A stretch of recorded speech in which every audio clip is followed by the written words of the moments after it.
In March of 2025, I attended the 2025 conference of the American Academy of Religion Western Region at Arizona State University in Tempe, Arizona.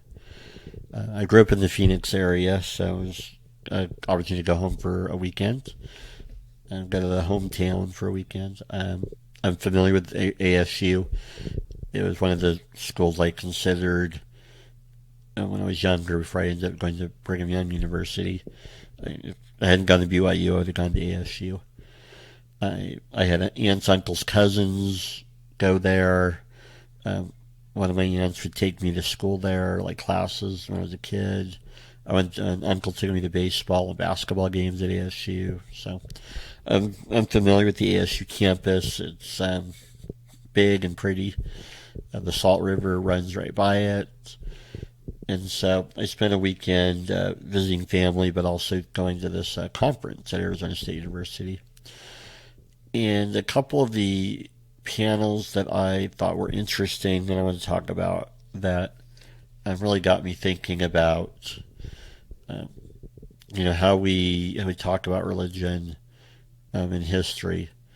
The first one I thought was interesting. A scholar from the UK actually was on one of the panels, and he talked about the images of Islam in the media. And so I thought that was an interesting discussion of how the media portrays things sometimes, and kind of if we don't know a lot about Islam, may not may not understand things, I guess. And so he focused on the phrase Allahu Akbar, which is, it's I learned, I actually didn't know it, but I learned it's actually a pretty common thing for Muslims to say. They say it pretty regularly. Allahu Akbar, God is great. They say it pretty regularly, but usually from a non-Muslim or Western point of view, we only hear about it being said if usually a terrorist act is about to be committed. And so it was really interesting discussion on kind of how we perceive religion and kind of getting beyond the media portrayals of it. So I thought that was an interesting, really interesting, kind of eye-opening kind of look at broadening our point of view. A second, presentation I really liked, um, and it just really I didn't know it was about, sometimes we see things on social media or in books where you hear about something but we really don't know a lot about it. And it was a presentation on Southeast Asian gods and figures and statues.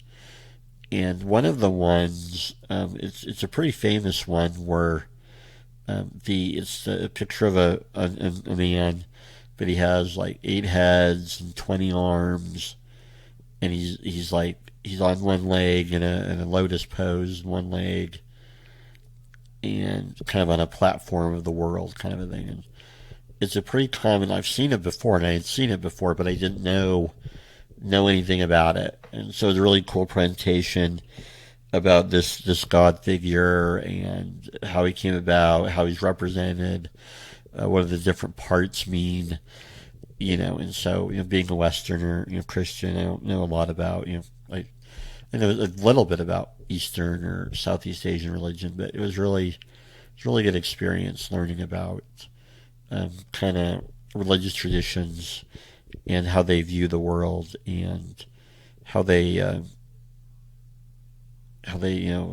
like the iconography, how they demonstrate their religion. That same panel, there was another presentation that comes to mind. It was the same panel, but just another presentation where, like repairing, like it was an Indian, a Hindu temple. One of their statues was damaged, and apparently it's apparently a 3-day ritual to repair it and purify it, cleanse it, and that. And so they're really interesting. Just kind of look at how do you approach your religion? How do you approach things that are damaged? and what's the ritual in repairing it. And so I thought that was kind of interesting. It wasn't just, oh, well, just, okay, broke your statue, okay, fix it. um, it was like a 3 day ritual, and he ran through it. And so I thought it was interesting, kind of looking at, I don't know a lot about Hinduism or um, Buddhism. They're not major studies of mine, and so it was a good look at, kind of what that is like.